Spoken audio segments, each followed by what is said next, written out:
Алымдардын бирөөсү айтат, кимде үйүнө салам берип кирип жүрсө дайыма, салам бере турган болсо, ошол үй эч качан берекесиз калбайт экен.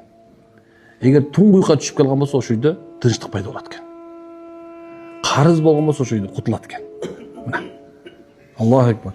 Эми ойлосо, мен дайыма айтып берем да, эң жакшы үй кайсы үй? Кимдин үйүндө тынчтык болсо. Аялың баш ийип турса, балдарың аталып турса, бир туугандарың келип турса, үйүндө чыр чатак жок болсо, ошол үй тынчтыктын үйүндө турабы? Ошол үйдө береке бар экен, субханалла. Баарыңар туура айттыңар. Бирок үйүңдө тынчтык жок болсо, таалим болобу? Куран окулабы?